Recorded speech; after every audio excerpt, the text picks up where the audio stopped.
faire pour l'introduction. Merci à vous d'être là. Ça me fait plaisir vraiment d'être avec vous ce matin pour cette revue un peu sur les cytokines dans les allergies, puis surtout pour faire un petit tour sur les cibles thérapeutiques actuelles, donc les biologiques là, qui sont utilisés actuellement pour cibler ces cytokines.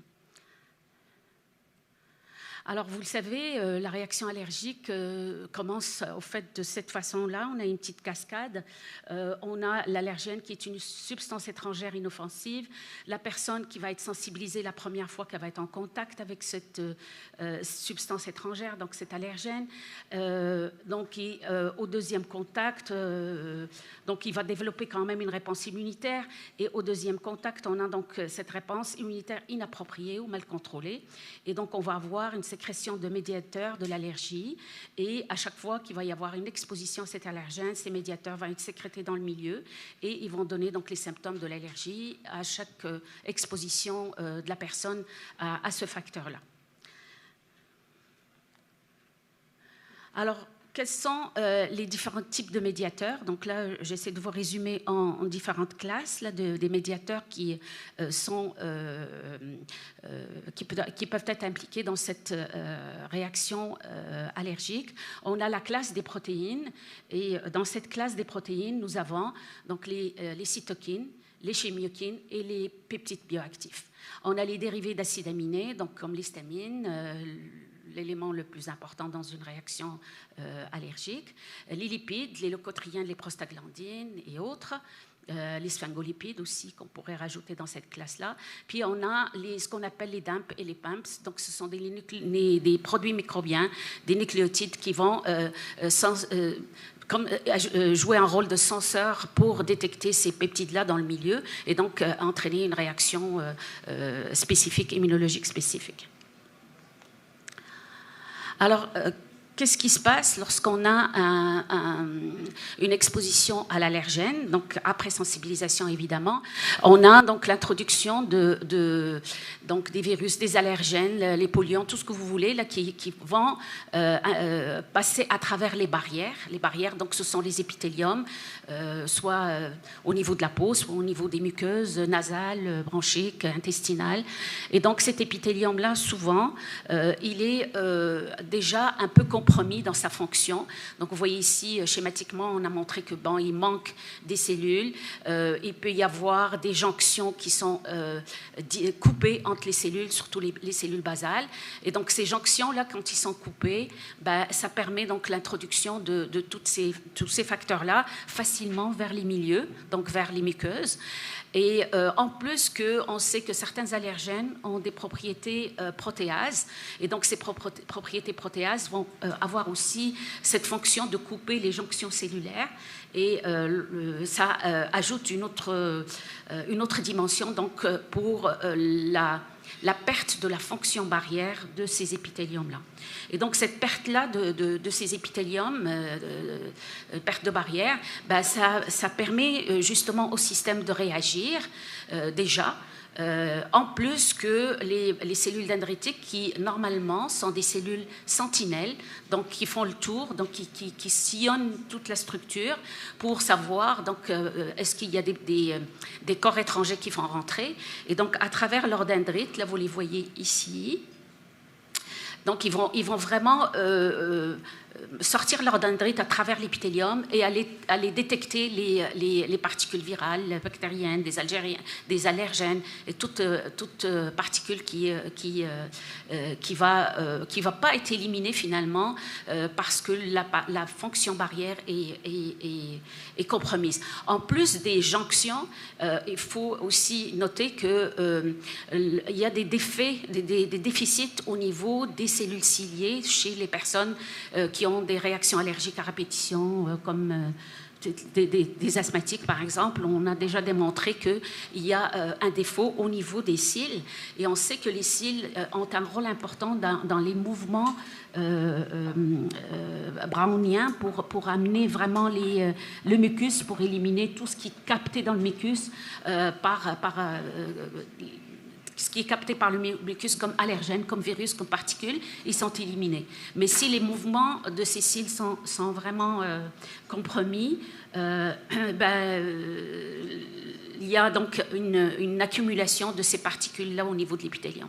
Donc ça, c'est la barrière. C'est le premier problème qu'on peut avoir chez des personnes allergiques. Évidemment, ces cellules-là, étant donné qu'ils sont endommagées, qui ont ces déficits-là, ils vont aussi produire plusieurs facteurs qu'on va voir en cours de route, là, qui vont avoir aussi un rôle important. Mais proprement immunologique, donc ces cellules dendritiques-là, ils vont capter l'allergène, ils vont évidemment migrer vers les ganglions drainants là, de l'organe, et ils vont le présenter, ils vont faire la présentation de l'antigène au lymphocyte T, et selon les conditions qu'il va y avoir, et selon le type de cellules dendritiques, qui va capter l'allergène ou l'antigène, il va y avoir un milieu favorable pour une réponse bien spécifique qu'on appelle la réponse TH2, vous le savez très bien maintenant. Et cette réponse TH2 va donc être amplifiée, les cellules vont se diviser, les clones spécifiques pour chacun des allergènes vont se faire, et il va y avoir donc production des cytokines qui sont vraiment spécifiques à cette réponse TH2, à savoir l'IL4, l'IL5 et l'IL13. Et évidemment, on sait que l'IL4, c'est une cytokine extrêmement importante pour les lymphocytes B. Donc, le lymphocyte B lui-même va donc être stimulé par l'interleukine 4, et évidemment par des molécules de costimulation qui vont être aussi au niveau du lymphocyte TH2. Et le lymphocyte B, à ce moment-là, va switcher sa réponse donc, humorale pour produire des IgE au lieu de produire des IgG, comme d'habitude, là, si on a une réponse bactérienne ou une réponse TH1 par exemple. Et donc, voilà, donc les lymphocytes B vont produire leur IgE, les TH2 vont produire leur cytokine, ils vont donc migrer vers la muqueuse, là où il y a l'inflammation, donc vers les sites inflammatoires. Et évidemment, ils vont donc produire toutes ces cytokines-là qui vont attirer d'autres cellules clés de la réaction inflammatoire, comme les eosinophiles. Évidemment, on a le mastocyte qui sont toujours ici tissulaires, puis qu'eux aussi vont produire plein d'autres médiateurs locaux lors de la deuxième exposition. Et donc, c'est ça la réponse TH2, on va la voir ici, et on va y aller étape par étape, puisqu'on va parler de ces médiateurs-là, on va parler étape par étape pour ces médiateurs. Alors, pour l'IL4 et l'IL13, ce sont donc les cytokines clés de la réponse TH2, et ils ont un rôle clé dans cette réponse TH2, puisque, comme je vous ai dit, ils vont agir à plusieurs niveaux. Au niveau inflammatoire, donc au niveau des lymphocytes B, ils vont donc produire les IgE, et les IgE donc, qui vont se fixer sur le mastocyte.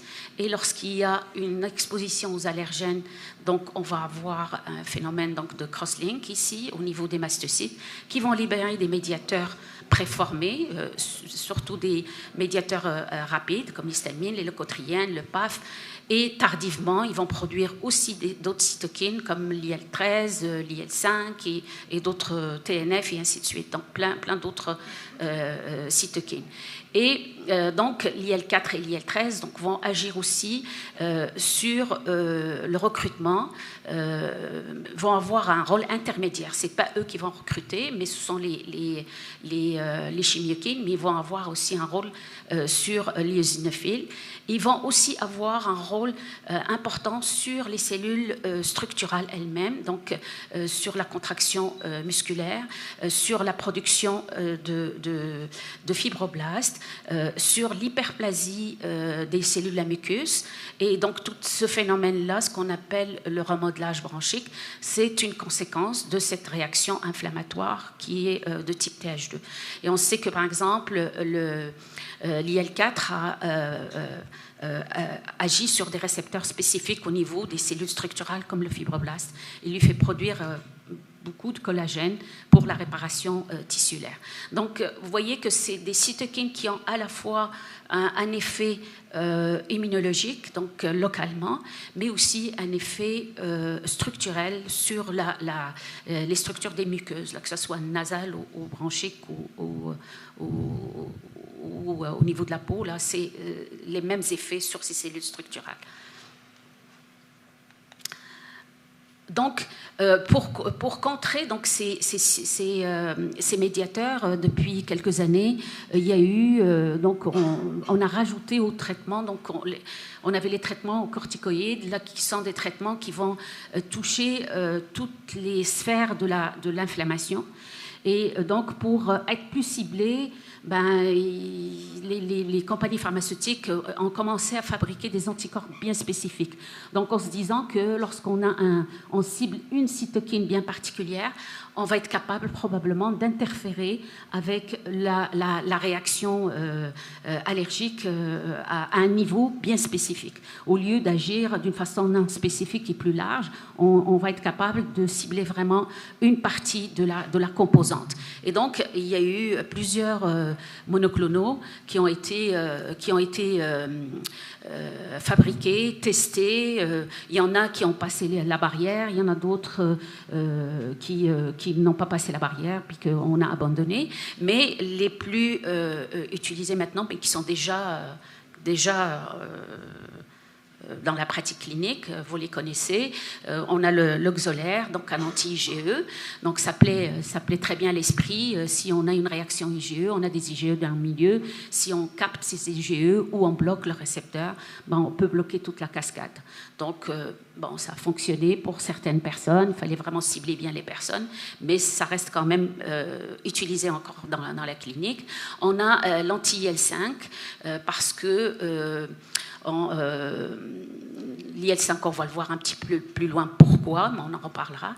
Il y a eu aussi l'antirécepteur de l'IL-5, il y a l'anti-IL-13 et l'anti-IL-4 récepteur, parce qu'on va cibler le récepteur et il est en commun avec l'IL-13 et l'IL-4, donc là ça peut être intéressant. Et on a le petit dernier de la famille, qui est l'anti-TSLP, le tezepelumab, qui, on va voir, cible un peu plus haut dans la cascade inflammatoire. Alors, donc ici, juste pour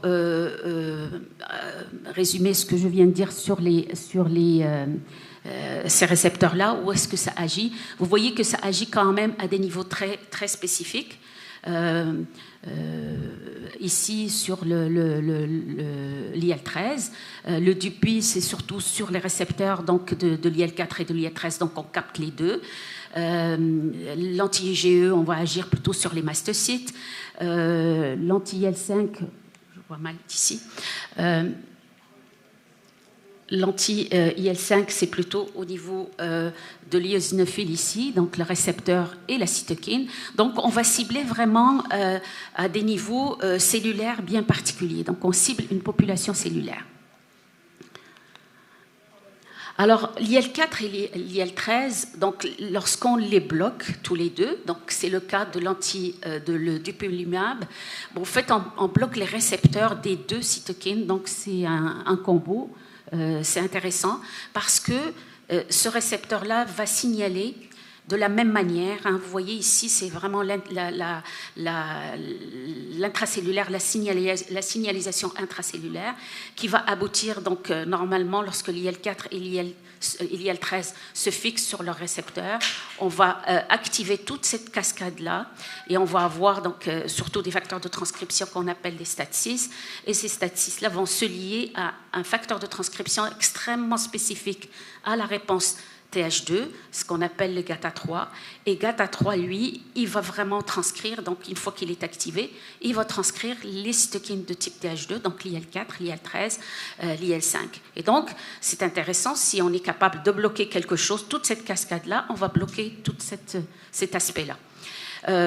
Pourquoi ne pas bloquer, au lieu de pourquoi on peut dire que pourquoi vous bloquez pas STAT6 puis ça marcherait. C'est bien plus compliqué parce que STAT6 a plein d'autres fonctions. Donc, il est pléiotropique, donc on peut pas le bloquer. Si on le bloque, on ne pourra pas juste cibler GATA3 tout seul. Alors que si on bloque la cascade en tant que telle, c'est le récepteur, toute la signalisation du récepteur qui va être bloquée, et donc ça peut être très intéressant comme approche thérapeutique bien ciblée. Donc voilà. Puis il y a quand même, je voudrais attirer votre attention parce que il y a beaucoup maintenant des études qui se font aussi sur le récepteur alpha-2, parce que ce récepteur-là, on croit qu'il n'a pas de signalisation, mais en fait il joue un rôle de docker ici, là il vient se lier ici pour inhiber la fonction. Et donc ça peut être très intéressant de voir si on est capable d'augmenter l'expression de ce récepteur-là. Et il y a beaucoup de traitements maintenant qu'on commence à s'intéresser, à regarder, après traitement, est-ce que ce récepteur-là est augmenté? Ça peut être comme une façon de voir l'effet inhibiteur de bloquer ces récepteurs-là. On peut augmenter celle-là et ça favorise quand même une inhibition de la réponse du récepteur de l'IL4 et de l'IL13. Donc, la nature est bien faite quand même. Il y a le yin et le yang, comme on dit, là, parce que celui-là, c'est un inhibiteur de la fonction de cela. Donc, si on est capable de l'augmenter, ben, on va être capable peut-être de jouer là-dessus sans aller vraiment bloquer à ce niveau-là. Donc, vous voyez, plus on connaît les cascades, plus on est capable d'aller plus loin dans la spécificité, puis être beaucoup plus pointu dans la réponse. Maintenant, est-ce que c'est ça qu'on a besoin en clinique? Est-ce qu'on a besoin peut-être d'être un peu plus spécifique, mais toucher plusieurs niveaux de cascade? C'est ce que la recherche démontre de plus en plus. Là. On va le voir un peu plus loin. Donc, vous avez vu aussi, j'ai parlé pour l'IL4 et l'IL13, comment les cibler par leurs récepteurs spécifiques, mais également par le facteur de transcription spécifique. Donc, comme je vous ai dit, les TH2, ils sont vraiment connus pour avoir ce facteur de transcription qu'on appelle GATA3. S'ils l'expriment, ils vont inhiber d'autres facteurs de transcription, donc c'est presque exclusif. Hein. Il n'y a que les TH2 qui peuvent l'avoir, là, et les TH1, ils ne peuvent pas l'avoir.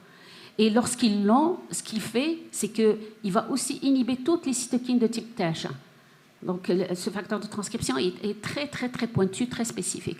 Donc, ce qui fait que si on est capable de l'inhiber, on serait encore plus spécifique dans la réponse, parce qu'on va inhiber l'expression des gènes de l'IL4, l'IL5 et l'IL13.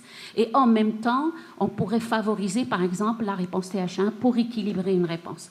Parce que c'est une cellule qui perd GATA3, va pas se différencier en TH2 et une cellule oui voilà donc ça a changé ma diapo, non, ça a juste bougé, oui, je m'excuse, donc GATA3 est un facteur très spécifique et donc on peut l'inhiber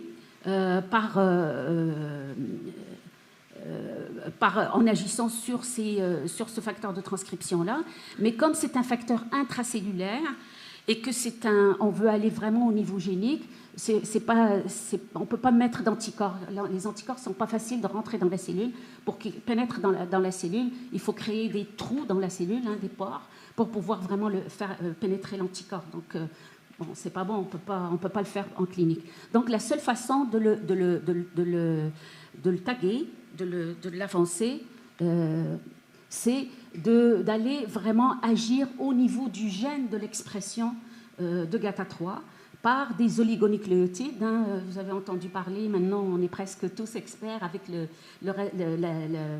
l'ARN messager, comment on est capable de fabriquer un bout d'ARN messager, le faire pénétrer dans la cellule facilement et qui va aller vraiment agir au niveau du gène. Il va bloquer l'expression donc du gène de GATA3. Donc c'est des oligonucléotides et c'est des antisens, c'est-à-dire que pour une transcription, ça nous prend un sens.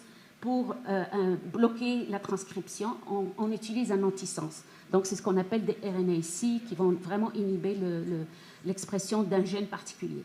Et donc, il y a eu un un oligonucléotide qui est le SP010, qui a été développé pour utiliser cette technologie-là. Mais les antisars, c'est des petits bouts, vraiment des petits bouts de nucléotides. Ils sont très fragiles et ils peuvent être dégradés assez facilement. Donc, pour pouvoir le protéger et tout ça, il faut travailler là-dessus. Et quand cette technologie, au départ, a été faite, on n'était pas très avancé dans cette technologie de protection. Maintenant, avec les ARN messagers dans les vaccins pour le Covid, on a vraiment fait un pas géant pour pouvoir aller travailler vraiment sur ces technologies-là avec les antisens. Donc, à mon avis, ça continue encore à travailler là-dessus et ça peut être une avenue extrêmement intéressante et très spécifique pour les TH2, pour éliminer les TH2. Puis ça peut être aussi pour les TH1, comme je vous ai dit, parce qu'ils ont aussi un facteur de transcription exclusif. Donc c'est ça l'intérêt, c'est la spécificité, l'exclusivité de ces facteurs de transcription-là. Donc on va surveiller dans le futur si on a des études qui vont sortir avec de nouveaux antisens pour ces facteurs de transcription-là pour la réponse CH2. Alors, voilà les études qui ont été faites, les derniers qui ont été publiés en 2017. Vous voyez ici qu'on a regardé l'éosinophiles dans les expectorations induites, donc ici, et on a regardé la production de d'IL5 dans le sang comme un readout de la réponse, un miroir un peu de la réponse du traitement. Et ce qu'on a fait, c'est qu'on avait quand même segmenté les groupes en fonction du nombre d'éosinophiles. Donc, plus que 3% d'éosinophiles, plus de 4%, plus de 5%. Et on a regardé donc ces réponses. Donc, dans la réponse éosinophilique, on veut vraiment avoir des asthmatiques éosinophiliques. Et vous savez que maintenant, que pour tous les traitements biologiques, il faut bien cibler la population. On ne peut pas la donner à toute asthme allergique. Il faut vraiment catégoriser pour les éosinophiliques, les mixtes, les neutrophiliques, pour optimiser ces biologiques-là, la réponse de ces biologiques-là. Donc, vous voyez qu'ici, on a les placebos. On a les placebos, donc le nombre d'éosinophiles dans l'induction, dans les expectorations induites, c'est en pourcentage. On n'a pas vraiment diminué, on reste à peu près entre 15 et 20%. Par contre, lorsqu'on traite avec ce facteur-là, on a quand même une bonne diminution. Et ça corrèle avec l'IL5, avec la diminution de l'IL5 dans le sang périphérique.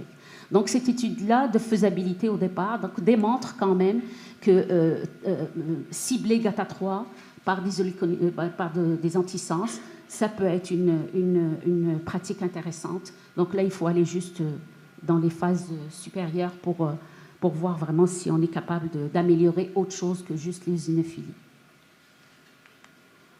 Alors, pourquoi l'éosinophilie? Vous savez que l'éosinophile est une cellule clé de la réaction allergique avec évidemment le mastocyte. C'est une des cellules qui va produire une panoplie de facteurs. C'est vraiment une usine à cytokines, à chimiokines, à lipides, tout ce que vous voulez. Vous prenez un éosinophile, vous regardez dans ces granules, vous allez trouver une variété extrême de médiateurs. Donc c'est une cellule qui est prête à attaquer tout le temps, puis on le sait très bien, sa fonction primaire, c'est vraiment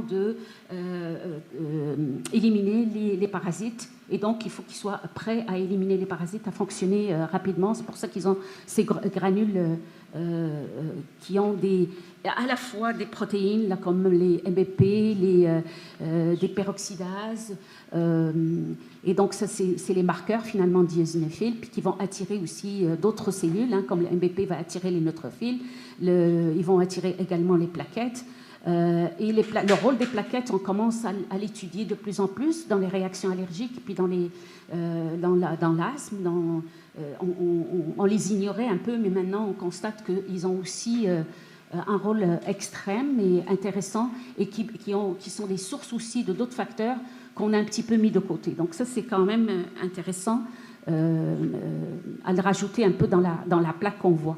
Et puis, donc, tous les facteurs qui sont libérés par les eosinophiles vont agir sur les autres acteurs de la réponse allergique, là, le basophile, le mastocyte, les macrophages, les cellules dendritiques, les lymphocytes évidemment, les TH2, parce qu'ils vont aussi avoir des chimiokines qui vont les attirer.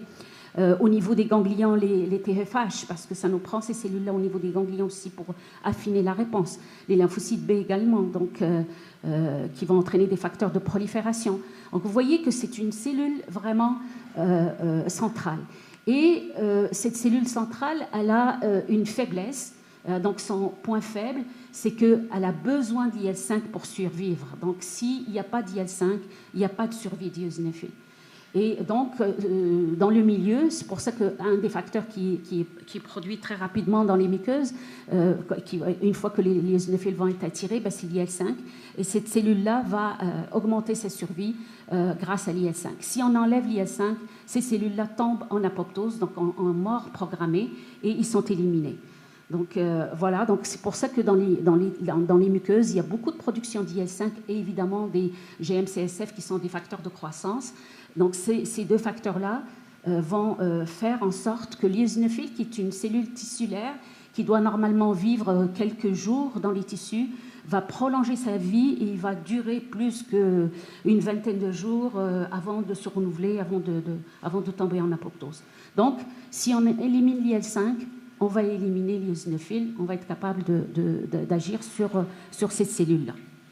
Et par conséquent, on peut quand même diminuer tout son impact sur les autres cellules impliquées dans l'allergie. Alors, donc, l'IL-5, comme je vous ai dit, elle a un rôle clé dans la différenciation. Donc, si on a des cellules qui arrivent au niveau de la moelle osseuse, donc des cellules progénitrices, d'eosinophiles, en présence d'IL-5, ils vont se différencier, ils vont maturer, ils vont s'activer, ils vont augmenter leur survie. Vous voyez que c'est vraiment leur pack quotidien, hein, c'est pour leur survie l'IL-5. Donc, et ils expriment évidemment le récepteur de l'IL-5. L'IL-5 va permettre donc de libérer tous les médiateurs qui sont produits par l'eosinophile. Donc vous voyez que, et puis ça agit également sur les basophiles, sur le mastocyte, comme on avait dit. Donc on a et l'IL-5 et le récepteur de l'IL-5. Donc c'était intéressant de se dire, ben, si on agit à ce niveau-là, c'est-à-dire qu'on va capter cette IL-5, elle ne sera plus dans le milieu, ben, l'eosinophile ne va pas pouvoir faire tout ce qu'on a dit ici et il va mourir. Et si aussi on bloque le récepteur, ben, il n'y aura pas de signalisation par le récepteur et donc l'eosinophile ne va pas finalement survivre et produire ces médiateurs. Alors, c'est ce qui a été fait et donc il y a les thérapies qui ont été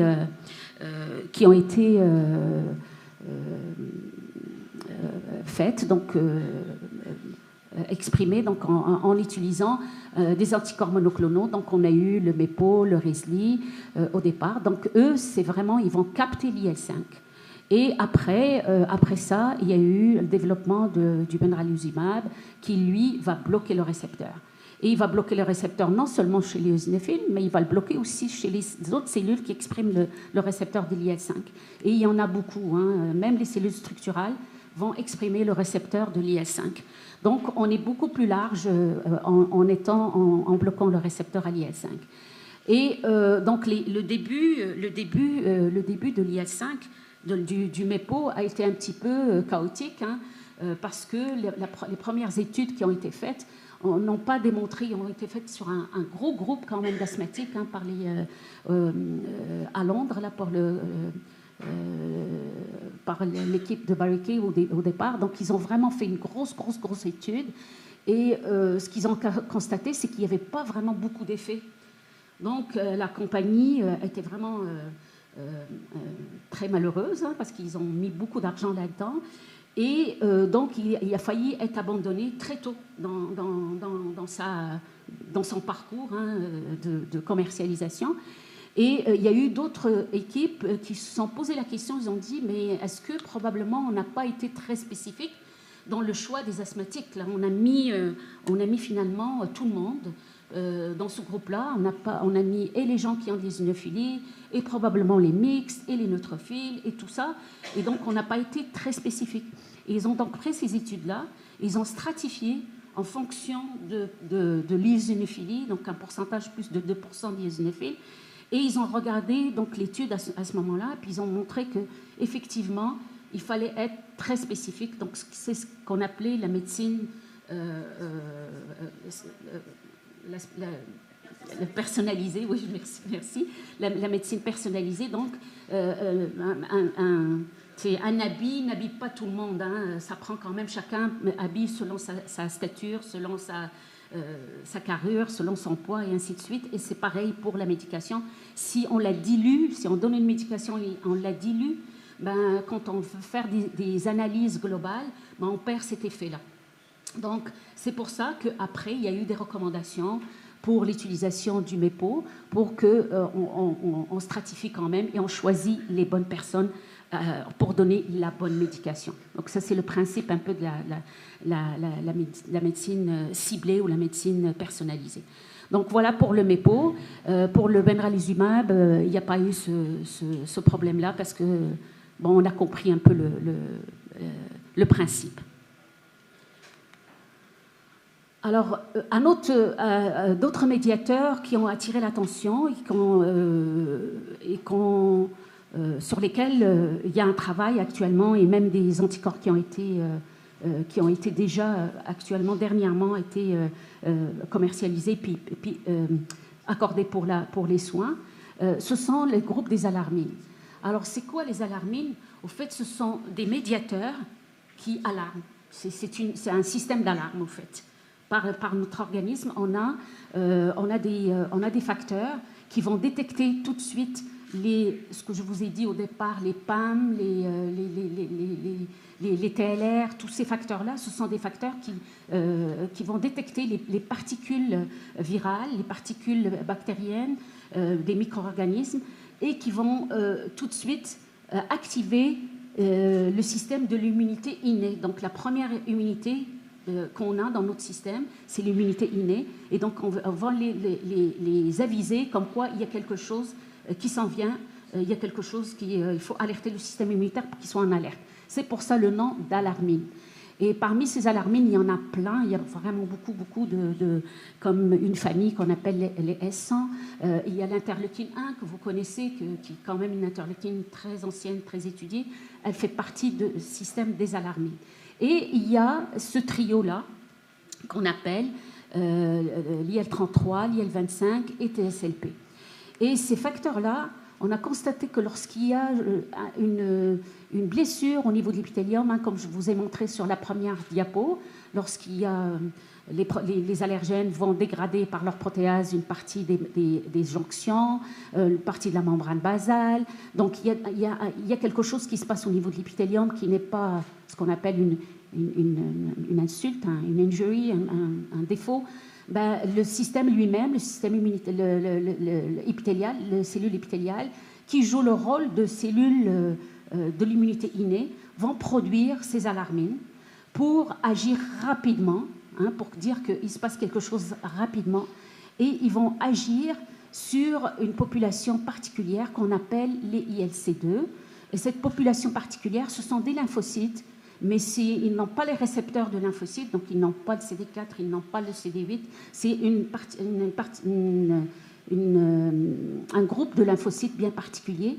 Et ces ILC2, donc ils vont s'activer rapidement et vont agir aussi sur les cellules dendritiques, on verra plus loin. Donc, ils vont agir rapidement sur le système, ces alarmines, et vont permettre donc la cascade inflammatoire de s'activer.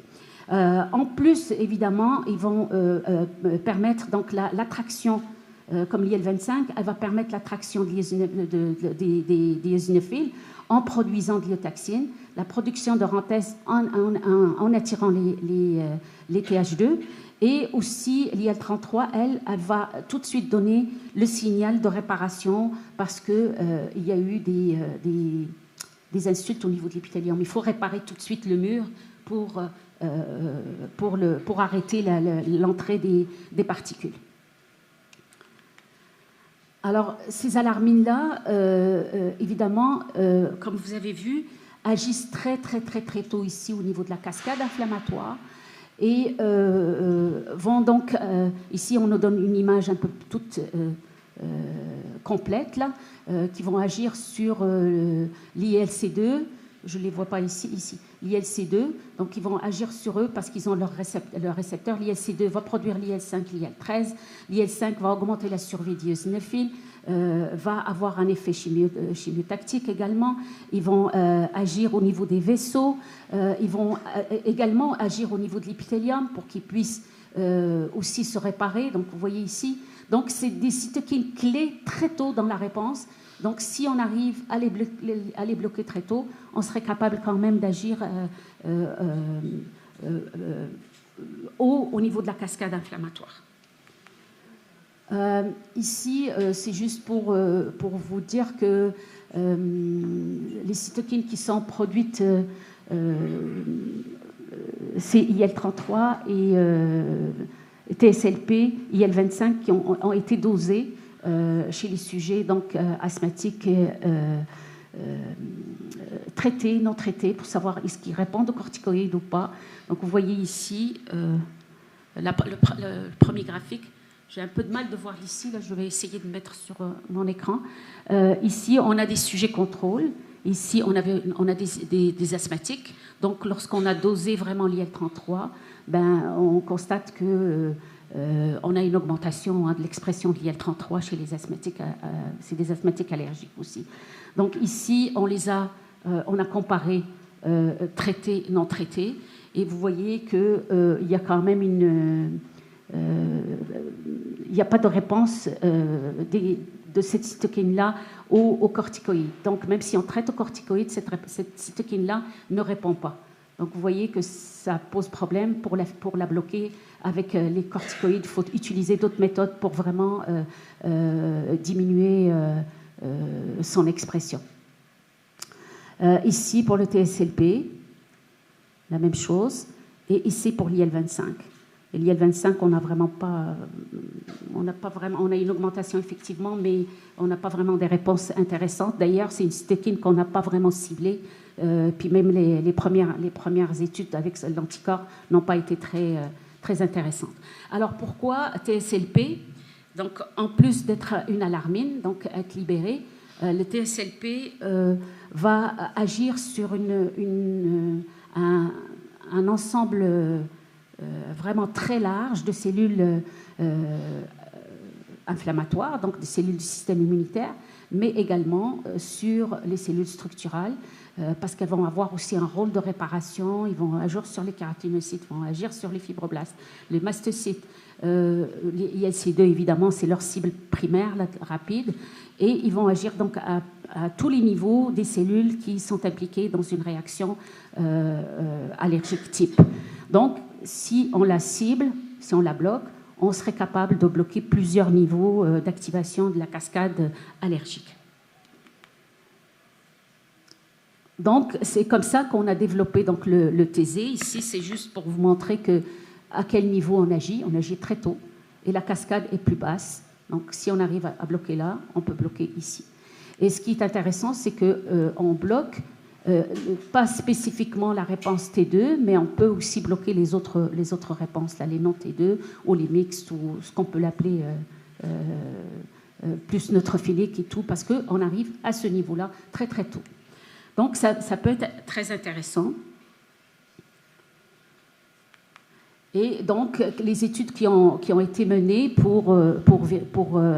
dans les premières phase 2, phase 3 et ainsi de suite, ont démontré qu'il y a une diminution, non seulement il y a une diminution de l'eosinophilie, mais également on a une diminution des exacerbations, même si on n'a pas stratifié par rapport au niveau d'eosinophilie, donc ça touche quand même tous les statuts là, avec eosinophilique, moins eosinophilique. Donc, indépendamment du nombre d'eosinophiles dans le sang, on était capable quand même de diminuer les exacerbations.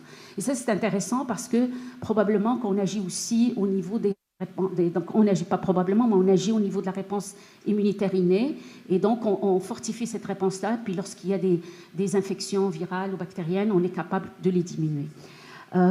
Et donc ici, le graphique ici nous montre qu'on a la diminution des eosinophiles dans le sang, ça persiste dans le temps. Hein. Ici, vous avez le graphique avec le temps, donc on a une diminution vraiment de l'éosinophilie et les taux de FNO, parce que lorsqu'on mesure le NO exhalé, on a aussi une diminution, ce qui corrèle donc avec une diminution de l'inflammation. Donc c'est un bon pronostic pour ce traitement-là. Et donc dernièrement, donc il est utilisé le TZ et il démontre quand même une bonne efficacité. L'autre alarmine, c'est l'IL-33.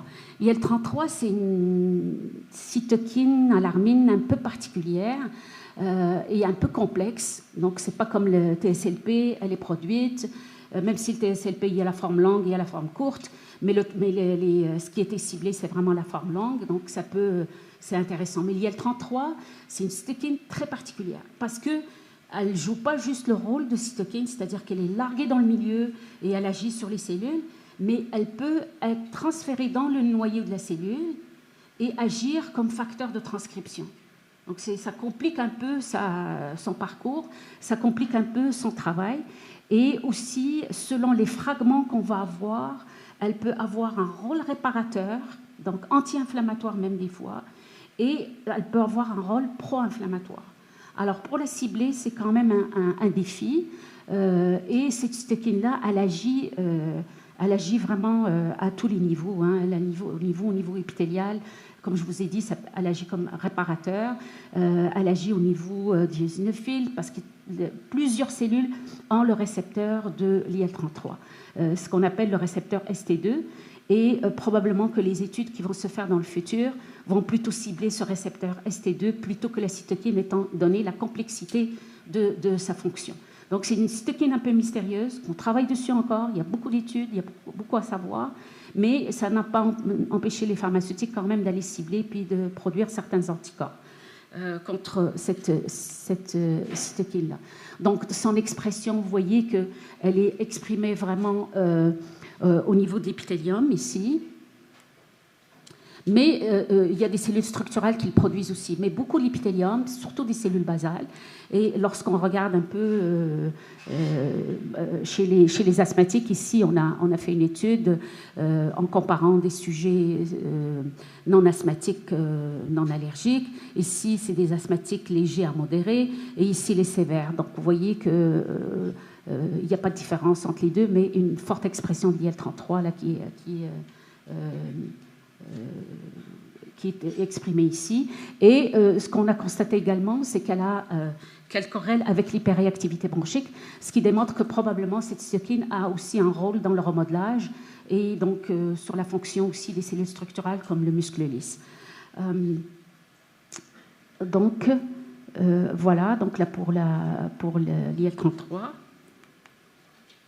Les anticorps qui ont été utilisés, donc là c'est une étude, j'ai cherché la dernière étude parce qu'il y en avait qui étaient encore en cours, même si jusqu'en 2019, je ne sais pas si c'est parce que le Covid avait bloqué les études, donc ils n'ont pas avancé, donc j'avais des phases 2 avec certains anticorps, mais je n'ai pas eu de publications qui sont sorties après, mais il y avait cette étude-là qui est la dernière, là vous voyez que c'est très récent, qui ont étudié donc en phase 2 ces anticorps anti-IL-33, l'ITP-Cumab, chez 296 adultes avec un asthme sévère à modéré, donc à qui on a donné l'anti-IL-33, un groupe à qui on a donné une combinaison, ce qui est très intéressant, donc combinaison IL-33 anti-IL-4, l'anti-IL-4 récepteur, ici l'anti-IL-4 récepteur tout seul, et le placebo. Et vous voyez ici, c'est les événements, donc la perte de contrôle de l'asthme, c'est les pourcentages. Bon, le placebo, on a eu 40% qui ont perdu le contrôle, 19% uniquement pour le dupilumab, 27% pour la combinaison et 22% pour l'anti-IL-33. Donc, vous voyez que le DUPI tout seul est beaucoup plus intéressant, a plus d'efficacité que la combinée, et que le récepteur lui-même, ben, il n'est pas... Bon, comparativement au placebo, c'est intéressant, mais c'est pas quand même très... C'est moins que le dupilumab. Donc, les études sont en cours. On va voir la suite de ça. Qu'est-ce que ça va donner là, dans les prochaines études? Et est-ce que les combinaisons peuvent être une avenue dans le futur de combiner des anticorps monoclonaux de plusieurs, qui vont cibler plusieurs cytokines? Est-ce que ça peut être une avenue intéressante? Donc ça commence aussi des études de phase 1, de phase 2, de combinaison. On cible l'IL-5, le récepteur de l'IL-4 et ainsi de suite. Là, on va voir. Donc c'est possible. Donc ça c'était pour tout ce qui est TH2. Mais sauf qu'on a quand même des réponses non TH2 hein, qu'on a, qu'il faut faire avec et qu'il faut vraiment cibler. Et ces réponses non TH2, bon, on les appelle non TH2, mais probablement qu'on a quand même un peu de TH2, mais plus de TH17. C'est encore pas très clair lorsque on fait des coupes histologiques, par exemple, chez des patients, même qui sont allergiques aussi. On va retrouver chez certains patients et les TH2 et les TH17 qui sont présents, d'autres qu'on va avoir uniquement les TH2. Donc, ce qui fait que probablement qu'on a un continuum probablement entre les deux réponses. Donc, cela, on va avoir les TH17 soit en plus, soit que les TH17. Et les TH17, donc, ce sont une polarisation de la réponse qui va produire plutôt l'interleukine 17. Et ils vont avoir évidemment d'autres cytokines comme l'IL-23, l'IL-1 et que cette TH17, ce qu'elle va faire, c'est qu'elle va produire plus l'IL-8 et l'IL-6. Ils vont attirer plus les neutrophiles que les eosinophiles. Donc ça va nous amener à avoir des neutrophiles dans les tissus, des fois plus que les eosinophiles. Moi, personnellement, j'ai fait des études où on regarde et les eosinophiles et les neutrophiles et on va trouver les deux chez des patients. Donc, c'est plutôt une réaction mixte. Donc, lorsqu'on cible donc, TH2, c'est bon, mais probablement qu'on va garder cette composante-là. Et si on ne la cible pas, on n'a pas vraiment la cible thérapeutique qu'on veut. Donc, il faudrait aller chercher aussi des molécules qui vont aller inhiber cette voie-là. Alors, les TH17, lorsqu'on a donc des infections, c'est surtout lorsqu'on a des infections, et il y a beaucoup de discussions aussi de dire est-ce que ces gens-là, ils ont cette réponse TH17 parce qu'ils font des infections à répétition, font des exacerbations. Est-ce que c'est un effet collatéral finalement? Puis même certains patients qu'on traite avec des corticoïdes, des fois on voit qu'il y a une augmentation des neutrophiles. Est-ce que c'est un effet collatéral des traitements de corticoïdes? Donc il y a eu beaucoup de discussions là-dessus. On ne sait pas encore. Là, il y a beaucoup de questionnements. Mais ça n'empêche que cette réponse-là existe. Elle est là. Il faut s'en occuper. Il faut aussi la cibler. Et donc, voilà, donc la cascade pour les TH17, c'est surtout produire l'IL-17 qui va avoir un rôle dans le recrutement, surtout des cellules neutrophiliques, parce qu'on va avoir plutôt une réponse bactérienne là, qu'il faut traiter. Donc, c'est une réponse anti-infectieuse, antibactérienne, la réponse TH17. Alors, l'IL-17, évidemment, ici, c'est une étude qui a regardé l'expression des TH17 et neutrophiles. Et c'est une étude qui a été faite en 2019 par une équipe italienne. Puis, vous voyez qu'ils ont regardé ceux qui expriment des hauts taux de neutrophiles. Ici, donc les neutrophiles hauts. Et ils ont regardé aussi donc, les TH17 en même temps, puis ils constatent qu'effectivement, là, on a ici une neutrophilie, mais on a quand même aussi une expression de TH17. Des cellules, ça c'est des cellules. Et ici, c'est la cytokine. On en a donc pareil, autant de cytokine chez les high neutrophiliques que les intermédiaires, donc qui ont un taux intermédiaire de neutrophiles. Et ils ont regardé la cytokine IL-17A et IL-17F parce que c'est deux composantes. Là, c'est pas une seule cytokine, elle a deux formes. Et l'IL-22, parce que l'IL-22, c'est la cytokine importante pour le maintien de la réponse TH17. Donc, ça prend vraiment l'IL-22 pour avoir l'IL-17. Donc, oui, il y a une corrélation entre la neutrophilie et l'IL-17 dans l'asthme sévère, c'est surtout dans les asthmes sévères. Alors, dans la dermatite atopique aussi, on a constaté, donc, je vous ai montré l'IL-22, donc l'IL-22 est importante particulièrement dans la dermatite atopique, donc il y a des études qui ont montré que cette IL-22, non seulement donc, elle maintient la réponse TH17, mais elle induit l'hyperplasie des kératinocytes et inhibe leur différenciation. Et donc, elle agit aussi sur la fonction barrière. Elle interfère avec la fonction barrière et ça peut expliquer, dans la dermatite atopique, la réponse un peu des kératinocytes à cause de la présence d'IL-22. Et évidemment, il y a des corrélations qui ont été faites entre la sévérité de la maladie, donc la dermatite, et l'expression d'IL-22. Donc, ça peut être une cible intéressante probablement pour la dermatite atopique. Donc, ça peut être quelque chose qu'on peut utiliser pour la dermatite atopique. Donc, vous voyez que pour la dermatite atopique, il y a plusieurs possibilités. Donc, l'IL-22, alors que dans l'asthme, ça n'a pas été vraiment quelque chose qui a été testé ou programmé. Donc, on cible plutôt sur le TSLP. Elle peut également donc, avoir le TZ, donc l'anti-TSLP.